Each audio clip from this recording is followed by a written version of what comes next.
আসসালামু আলাইকুম, আপনাদের সবাইকে স্বাগত জানাচ্ছি। এখনকার আলোচনা আপনাদের সঙ্গে আছি আমি সিরাজুল ইসলাম। দর্শক, অনেকগুলো গুরুত্বপূর্ণ খবর আছে, তার ভিতরে সর্বপ্রথমেই বলবো আমেরিকার টেক্সাসে একটি অ্যাপাচি হেলিকপ্টার বিধ্বস্ত হয়ে 2 পাইলট নিহত হয়েছে। এর আগেও গত কিছুদিনের ভেতরে আমেরিকার সামরিক বাহিনীর B-52 বোমারু বিমান থেকে শুরু করে বিভিন্ন ধরনের বিমান বা হেলিকপ্টার বিধ্বস্ত হয়েছে। এগুলো কি মার্কিন সামরিক বাহিনীর বিপর্যয়ের কোনো পূর্বাভাস কিনা? এদিকে ভারত মহাসাগরে মোতায়েন USS আব্রাহাম লিঙ্কনের পরিস্থিতি কিন্তু ক্রমেই মারাত্মক হয়ে উঠছে। সেখানে বেশ কয়েকজন নাবিক আত্মহত্যার চেষ্টা করেছেন। এরপরে এই জাহাজের পরিস্থিতি কি এখন, তা নিয়ে খোদ মার্কিন রাজনীতিতে তোলপাড় সৃষ্টি হয়েছে। আব্রাহাম লিঙ্কনের পরিবেশ কোন অবস্থায় আছে এ নিয়ে প্রশ্ন তুলেছেন 2 মার্কিন কংগ্রেসম্যান। আর একজন সিনেটর, প্রতিরক্ষামন্ত্রী বা যুদ্ধমন্ত্রী পিট হেগসেথ এবং ভারপ্রাপ্ত নৌবাহিনীর সচিব হাং কাউকে জবাবদিহির আওতায় আনার দাবি জানিয়েছেন। তাদেরকে জবাবদিহি করার কথা বলেছেন এই সিনেটর। এদিকে মার্কিন প্রেসিডেন্ট ডোনাল্ড ট্রাম্প দাবি করছেন হরমুজ প্রণালী তাদের কন্ট্রোলে আছে, পরিপূর্ণ কন্ট্রোলে আছে, হরমুজ প্রণালী উন্মুক্ত আছে এবং হরমুজ প্রণালী নিয়ন্ত্রণের কোনো অবস্থায় ইরান নেই। তাদের সামরিক বাহিনী নেই, নৌবাহিনী নেই, বিমান বাহিনী নেই এবং IRGCর কিছু লোক আছে, তাদেরকে ইরান সরকার বেতন দিতে পারছে না। ইরানের অর্থনীতি ভয়াবহ খারাপ, তারা একেবারে ধ্বংসের মুখে পড়েছে। এটা ডোনাল্ড ট্রাম্পের কথা। কিন্তু ইরানের বক্তব্য হচ্ছে হরমুজ প্রণালী বন্ধ আছে এবং এটা বন্ধই থাকবে যতক্ষণ পর্যন্ত না ইরানের শর্ত মানবে। এদিকে ইরাকের আকাশসীমা ব্যবহার করে প্রতিবেশীদের উপরে কেউ হামলা চালাতে পারবে না, এই ঘোষণা দিয়েছেন প্রধানমন্ত্রী আলী আল জাইদি। সুপ্রিয় দর্শক, আজকের ভিডিওতে আমি যে বিষয়গুলো বললাম এগুলো নিয়ে ছোট ছোট করে আলোচনা করব। আশা করি আপনারা শেষ পর্যন্ত সঙ্গে থাকবেন এবং ভিডিও ভালো লাগবে। ভিডিও যদি আপনারা পছন্দ করেন, যদি ভালো লাগে, তাহলে লাইক, কমেন্ট, শেয়ার করবেন এবং চ্যানেলটি সাবস্ক্রাইব করে সঙ্গেই থাকবেন। দর্শক, আজ 13ই আগস্ট বৃহস্পতিবার, আপনাদের সাথে আছি আমি সিরাজুল ইসলাম। চলুন আমরা বিস্তারিত আলোচনা করি। প্রথম যে আলোচনা সেটা হচ্ছে টেক্সাসের মধ্যাঞ্চলে সালাডো এলাকায় আমেরিকার একটি সর্বাধুনিক এবং সবচেয়ে উন্নত মানের অ্যাটাক হেলিকপ্টার AH-64 অ্যাপাচি, এই মডেলের একটি হেলিকপ্টার ধ্বংস হয়েছে, বিধ্বস্ত হয়েছে। হেলিকপ্টারটি কোথা থেকে কোথায় যাচ্ছিল এবং কেন, কি বিষয়, কিচ্ছু বিস্তারিত জানা যায়নি। এটা জাস্ট বাংলাদেশ টাইম গত রাতের 12:30টার দিকের ঘটনা। এই হেলিকপ্টারটি কিন্তু বেশ অনেক বড় হেলিকপ্টার। একটা হেলিকপ্টারেই একসাথে বহন করা যায় 16টি হেলফায়ার মিসাইল, 76টি রকেট এবং 30 মিলিমিটার সাইজের 1200 গুলি। আপনারা চিন্তা করেন তাহলে এই সমস্ত সরঞ্জাম বহন করতে হলে হেলিকপ্টারটির সাইজ কেমন হয়। এই হেলিকপ্টারে ছিল 2 জন পাইলট, 2 জনই মারা গেছে। শুধু তাই না, এই হেলিকপ্টারটি যখন বিধ্বস্ত হয়ে একটা মাঠের ভেতরে পড়ে, সেখানে ভয়াবহ রকমের আগুন ধরে যায় এবং এই আগুন থেকে 100 একর জমি পুড়ে গেছে। 100 একর। একটা হেলিকপ্টার বিধ্বস্ত হয়ে লাগা আগুন থেকে 100 একরে জমি পুড়ে গেছে এবং দুর্ঘটনার প্রায় 5-6 ঘন্টা পরেও আগুন 45% নিয়ন্ত্রণে এনেছিল। খবরটা এরকম। এখনও আগুন পুরোপুরি কন্ট্রোলে আনতে পেরেছে কিনা আমরা শিওর না। এই হেলিকপ্টার বিধ্বস্ত হয়েছে। এরকম 2-1টা হেলিকপ্টার বিধ্বস্ত হওয়াটা খুব একটা অস্বাভাবিক কিছু ব্যাপার তা কিন্তু না। কিন্তু প্রশ্ন আসছে যেখানে, সেটা হচ্ছে যে কিছুদিন আগে মার্কিন B-52 বোমারু বিমান ধ্বংস হয়েছে এবং আজকে এই হেলিকপ্টার বিধ্বস্ত হলো। এর ভেতরে আরও বেশ কিছু ঘটনা আছে। তাতে একটা সন্দেহ যথেষ্ট মাথাচাড়া দিয়ে উঠছে, যথেষ্ট জোরালো হচ্ছে যে এই যুদ্ধের পরে কিন্তু মার্কিন বাহিনীর, বিশেষ করে বিমান বাহিনীর বিভিন্ন সেকশানে একের পর এক নানা রকমের সংকট, এই ধরনের বিধ্বস্তের ঘটনা অনেক কিছু ঘটছে। এ থেকে সন্দেহ হচ্ছে যে ইরান যুদ্ধের পরে কি এমন কোনো জটিলতার ভেতরে মার্কিন সামরিক বাহিনী পড়েছে কিনা, যার প্রেক্ষাপটে মার্কিন সামরিক বাহিনীতে, বিশেষ করে বিমান বাহিনীতে এই ধরনের বিমান বা হেলিকপ্টার দুর্ঘটনার প্রবণতা বা সংখ্যা একের পর এক বেড়েই চলেছে। একটা ক্লু আপনাদেরকে আমি দিয়ে রাখি, ইরানের ইস্পাহান প্রদেশে যেদিন আমেরিকার সামরিক বাহিনী এবং ইসরায়েলের কিছু লোকজন মিলে পরমাণু কেন্দ্রে অভিযান চালাতে গিয়েছিল পাইলট উদ্ধারের নামে, সেদিন কিন্তু মার্কিন বাহিনী সেখানে বিরাট বিপর্যয়ের মধ্যে পড়ে এবং ইরানের সামরিক বাহিনীর হাতে তাদের বেশ কিছু বিমান, ড্রোন, হেলিকপ্টার ধ্বংস হয়। আবার আমেরিকার লোকজনও তাদের গুরুত্বপূর্ণ প্রযুক্তি ইরানের হাতে চলে যাবে এই ভয়ে কিছু বিমান টিমান ধ্বংস করে দেয়। এরপরেও খুবই লেটেস্ট প্রযুক্তির, যে প্রযুক্তি দিয়ে আমেরিকার টোটাল বিমান বহরকে নিরাপত্তার চাদরে ঢেকে রাখা হয়, সেই গুরুত্বপূর্ণ প্রযুক্তি ইরানের হাতে কিন্তু চলে যায়। এবং তখনই আশঙ্কা করা হয়েছিল যে এই প্রযুক্তি ইরানের হাতে চলে গেলে আমেরিকার বিমান বাহিনীর নিরাপত্তা মারাত্মকভাবে ক্ষুণ্ণ হতে পারে। এতদিন যে নিরাপত্তা বলয় ছিল মার্কিন বাহিনীকে ঘিরে, সেই নিরাপত্তার চাদর, নিরাপত্তার বলয় ভেঙে যেতে পারে, ছিঁড়ে যেতে পারে। সেই দিকে কোনো অ্যাডভান্সমেন্ট করেছে কিনা ইরান, সেই দিকে কোনো এগিয়ে যাওয়ার কোনো ব্যাপার আছে কিনা আমরা এখনই জানি না। কিন্তু এই ইরান যুদ্ধের পরে মার্কিন বাহিনীতে একের পর এক বিভিন্ন সময় বিপর্যয় ঘটছে, এটা আমরা দেখতে পাচ্ছি। মার্কিন বাহিনীর এই সংকটের কথা আমরা যখন আলোচনা করছি, তখন আব্রাহাম লিঙ্কন, আমেরিকার সবচেয়ে বড় যে সমস্ত বিমানবাহী রণতরী, তার ভেতরে দ্বিতীয়, জেরাল্ড এয়ারফোর্স সবচেয়ে বড়, তারপরে দ্বিতীয় এই আব্রাহাম লিঙ্কন যুদ্ধজাহাজ বা বিমানবাহী রণতরী। এই আব্রাহাম লিঙ্কন থেকে, এই আব্রাহাম লিঙ্কনে অন্তত 5,000 সেনা মোতায়েন আছে, নৌবাহিনীর সদস্য, যারা 7-8 মাস 9 মাস, গত বছরের 21শে নভেম্বর থেকে তারা এই ভারত মহাসাগর ইরানের আশপাশে মোতায়েন করা, তার মানে 7 মাসের বেশি টানা মোতায়েন রয়েছে তারা। এর ভেতরে অল্প একটা সময়ের জন্য ওমানের বন্দরে তারা মনে হয় 1 দিন বা 2 দিন নোঙর করেছিল, নেমেছিল, আর না।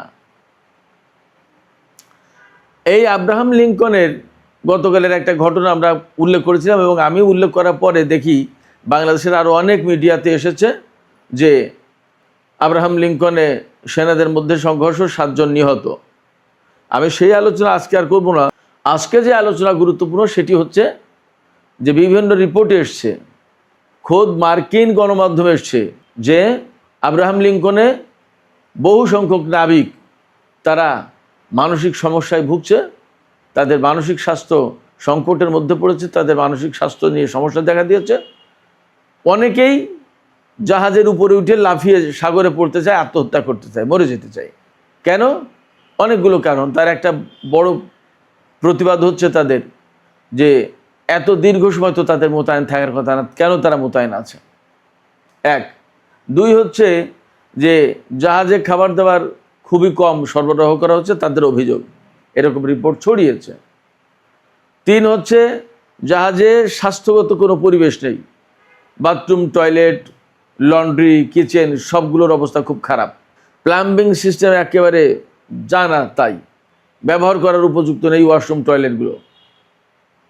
এরপরে নিত্য প্রয়োজনীয় যে সমস্ত জিনিস লাগে সেগুলোও ফুরিয়ে গেছে, সেগুলো ব্যবহার করতে পারছে না মার্কিন সেনারা। এমনকি পরিবার পরিজনের সাথে যোগাযোগ করবে, চিঠি, মেইল, এগুলোও ডিসরাপ্টেড হচ্ছে। এবং এইগুলো শুধু নাবিকদের পক্ষ থেকে না, এগুলো এই যে আব্রাহাম লিঙ্কনে মোতায়েন যে 5,000 সেনা, তাদের ভিতরে অন্তত 200 পরিবারের সদস্য এই কয়েকদিন আগে আমেরিকার স্যান্টিয়াগো ঘাঁটিতে মার্কিন নৌবাহিনীর যে ভারপ্রাপ্ত সচিব হাংকাউ, তার সাথে বৈঠকে বসেছিল, মিটিংয়ে বসেছিল, সেই মত বিনিময়, সেই সবাই পরিবারের পক্ষ থেকে এই সমস্ত কথা জানানো হয়েছে। একজন নারী জানিয়েছেন যে আমার স্বামী আমাকে এরকম মেসেজ করেছে যে আমি আশা করছি যে আমি যেন কালকে আর সকালে ঘুম থেকে আমি না উঠি, অর্থাৎ তার কাছে মৃত্যুটাই বেশি পছন্দের, মৃত্যুকেই বেছে নিতে চায়, বাঁচতে চায় না। এরপরে আরেকজন নারী জানিয়েছেন যে তার স্বামী এক লোককে আত্মহত্যা করতে গেছিল, তাকে বাঁচিয়েছে। নানা রকমের হতাশা, অভিযোগের কথা তারা জানিয়েছেন এবং এত দীর্ঘ সময় তারা কেন মোতায়েন থাকবে এবং তাদের অবস্থা কি এইটা জানার চেষ্টা করেছেন। কিন্তু এই সমস্ত কথাকে বিশেষ করে মার্কিন যুদ্ধমন্ত্রী পিট হেগসেথ কিন্তু খুব গুরুত্ব দিচ্ছেন না। তিনি কিছুদিন আগে এই সমস্ত খবরকে ফেক নিউজ বলেছেন। এখন সারা বিশ্বের গণমাধ্যমে সব ছড়িয়ে পড়ছে। গতকাল ইরানি গণমাধ্যমে বেশ কড়া সংবাদ পরিবেশন করেছে। এই ধরনের সংবাদ পশ্চিমা গণমাধ্যমে খুব সহজে আসবে না, কিন্তু বাস্তবতা হচ্ছে অনেক কিছু ঘটছে, অনেক কিছু ঘটছে। কারণ অ্যাট লাস্ট তারা যখন খাবার দাবারের সংকটে পড়েছে, চাকরি বাকরি করে তাহলে তারা কি করছে, কি করবে? একজন নাবিক তার স্ত্রীকে বলেছে যে আমার 13 বছরের সামরিক ক্যারিয়ার হয়তো শেষ হয়ে যাবে, হয়তো আমাকে বের করে দেবে। নানা রকম ব্যাপার আছে। এই সমস্ত বিষয় নিয়ে প্রশ্ন তুলেছেন মার্কিন কংগ্রেসম্যান মাইক লেভিন এবং জ্যাসন ক্রো। এই দুজন কংগ্রেসম্যান তারা জানতে চেয়েছেন, প্রশ্ন করেছেন যে আসলে আব্রাহাম লিঙ্কনের যে পরিবেশের কথা বলা হচ্ছে, বাথরুম, টয়লেট, কিচেন, খাবার দাবার, সেখানে যে ফাঙ্গাস পড়ে যাওয়া অবস্থা, অনেক যে সংকটের কথা বলা হচ্ছে, এইগুলোর ব্যাপারে আসলে বাস্তবতা কি এটা জানাতে হবে, তারা প্রশ্ন তুলেছেন। এরপর সে একইভাবে জবাবদিহি করার কথা বলেছেন একজন সিনেটর, মার্কিন যুদ্ধমন্ত্রী পিট হেগসেথকে এবং মার্কিন নৌবাহিনীর ভারপ্রাপ্ত সচিব হাং কাউকে। তিনি বলেছেন 7 মাসের বেশি সময় ধরে যে সমস্ত নাবিক আব্রাহাম লিঙ্কনে মোতায়েন আছে তাদের হেল্পের জন্য, তাদের সহায়তায় মার্কিন প্রশাসন কি করেছে এটা জানাতে হবে, সরকার কি করেছে এটা জানতে চাই। তার মানে সরকারের পক্ষ থেকে যথেষ্ট কার্যকর ভূমিকা নেওয়া হয়নি, এটা বোঝা যাচ্ছে। সবচেয়ে বড় কথা হচ্ছে যে এই যে দীর্ঘ সময় ধরে আব্রাহাম লিঙ্কন মোতায়েন আছে তারা কি করেছে, এবং এখন কিন্তু দিন দিন ঝুঁকির মুখে পড়ছে বেশি এই সমস্ত যুদ্ধজাহাজ। কারণ হচ্ছে মধ্যপ্রাচ্যে মার্কিন বিমান বাহিনীর ঘাঁটি বা সামরিক বাহিনীর ঘাঁটিগুলো ধ্বংস হয়ে গেছে প্রায়। এই অবস্থায় পারস্য উপসাগরের ধারে কাছে, ওমান উপসাগরে বা আরব সাগরে বা ভারত মহাসাগরে ইরানের রেঞ্জের ভেতরে যে সমস্ত জাহাজ আছে সেগুলো প্রত্যেকটা মারাত্মক ঝুঁকির মধ্যে আছে। এবং ইরানের সামরিক বাহিনীর পক্ষ থেকে কিন্তু কয়েকদিন আগে ঘোষণা করা হয়েছে যে আমরা মার্কিন নৌবাহিনীর বিরুদ্ধে যুদ্ধের একদম 0 আওয়ারের কাছাকাছি, যে কোনো সময় হয়তো বড় রকমের যুদ্ধ শুরু হয়ে যাবে। এবং মার্কিন প্রেসিডেন্ট ডোনাল্ড ট্রাম্প ঘোষণা দিচ্ছেন কি, তিনি তো আসলে কি বলবো, অনেকটা কল্পনা জগতেও থাকেন হয়তোবা। তিনি বলেছেন হরমুজ প্রণালী আমেরিকার নিয়ন্ত্রণে আছে এবং হরমুজ প্রণালী সম্পূর্ণভাবে খোলা আছে, তেলের প্রবাহের কোনো সমস্যা নেই। আর তিনি আরও বলেছেন যে এই হরমুজ প্রণালী আটকে রাখার মতো ক্ষমতা ইরানের নেই, তাদের নৌবাহিনী নেই, তাদের বিমান বাহিনী নেই, তাদের সামরিক বাহিনী প্রায় শেষ, যে কয়জন আছে তাদের বেতন দিতে পারছে না ইরান সরকার, এবং ইরানের অর্থনৈতিক অবস্থা খুবই খারাপ। এই অবস্থায় ইরান টিকতেই পারবে না, কিছুই করতে পারবে না। একই সাথে তিনি বলেছেন হরমুজ প্রণালী বা ইরানের বন্দরগুলোর উপরে যে আমেরিকা ব্লকেড সৃষ্টি করে রেখেছে, এই ব্লকেড অব্যাহত থাকবে, চলবে। ইরানের পক্ষ থেকে বলা হচ্ছে আমেরিকার এই ব্লকেড যদি না সরায় তাহলে তারা কনফ্রন্টেশনে যেতে বা সংঘর্ষে যেতে প্রস্তুত রয়েছে এবং তারা হয়তো সে কাজ শুরু করবে। কারণ আপনি বহু দূর দূরান্ত থেকে এসে আমার উঠোনের চারিপাশে ঘেরাও দিয়ে আমাকে বের হতে দেবেন না। আমি যদি স্বাভাবিক মানুষ হই তাহলে আমি তো সেটা মানতে চাইবো না। আমি আমার লোকজনকে নিয়ে সেইটা উৎখাত করার চেষ্টা করব, সেটা সরানোর চেষ্টা করব। অন্ততপক্ষে আমি তো অবশ্যই চেষ্টা করব যে আমার বাড়ির সামনে ঘেরাও থাকবে কেন, এটা স্বাভাবিক ব্যাপার। আমেরিকা যেহেতু 7 সমুদ্র 13 নদী পার হয়ে এসে ইরানকে আটকে দেওয়ার চেষ্টা করছে, এবং ইরান তো একেবারে ছোটোখাটো শক্তি না, সেটা তো আমরা সবাই দেখতেই পাচ্ছি। এই অবস্থায় ইরানকে যদি তারা ব্লকেড করে রাখার চেষ্টা করে, অবরুদ্ধ করে রাখার চেষ্টা করে, তাহলে ইরান হয়তো ফাইনালি তাদের বিরুদ্ধে বড় রকমের লড়াই শুরু করবে এবং এই সমস্ত জাহাজ, এই আব্রাহাম লিঙ্কন থেকে শুরু করে অনেকগুলো জাহাজ প্রচণ্ড ঝুঁকির মুখে পড়বে, এখানে নাবিকদের জীবন হুমকির মুখে পড়বে, ঝুঁকির মুখে পড়বে, এমন কথা মোটামুটিভাবে বিশ্লেষণ থেকে বলা যায়। সেই জায়গায় সিনেটর যে মার্কিন যুদ্ধমন্ত্রী পিট হেগসেথ এবং নৌবাহিনীর ভারপ্রাপ্ত সচিব হান কাউকে জবাবদিহি করার কথা বলছেন। তিনি জানতে চেয়েছেন তাদের কাছে মার্কিন সরকার কি করেছে তাদের নিরাপত্তার জন্য, তাদের জীবনের ঝুঁকি কমানোর জন্য। ফ্যাক্ট হচ্ছে যে পরিস্থিতি দিন দিন তৈরি হচ্ছে, তাতে তাদের ঝুঁকি কমানো তো পরে কথা, তাদের ঝুঁকি বাড়ছে, এতে কোনো সন্দেহ নেই। সুপ্রিয় দর্শক, এখন আমি ছোট্ট আরেকটি বিষয়ে আলোচনা করে এই ভিডিও শেষ করব। সেটি হচ্ছে ইরাকের প্রধানমন্ত্রী আলী আল জাইদি গত রাতে তিনি কয়েকটি সামরিক ঘাঁটি ঘুরে দেখার চেষ্টা করেছেন এবং সেখানে সেনা কর্মকর্তাদের সাথে মত বিনিময় করেছেন এবং ইরাকের আকাশ প্রতিরক্ষা ব্যবস্থা জোরদারের ব্যাপারে তিনি বিশেষ গুরুত্ব আরোপ করেছেন এবং তিনি বলেছেন যে ইরাকের আকাশ প্রতিরক্ষা ব্যবস্থা উন্নত করা হবে। একই সাথে তিনি বলেছেন যে ইরাকের আকাশ সীমা কোনো মতেই ব্যবহার করতে দেবেন না প্রতিবেশীদের হামলার ব্যাপারে।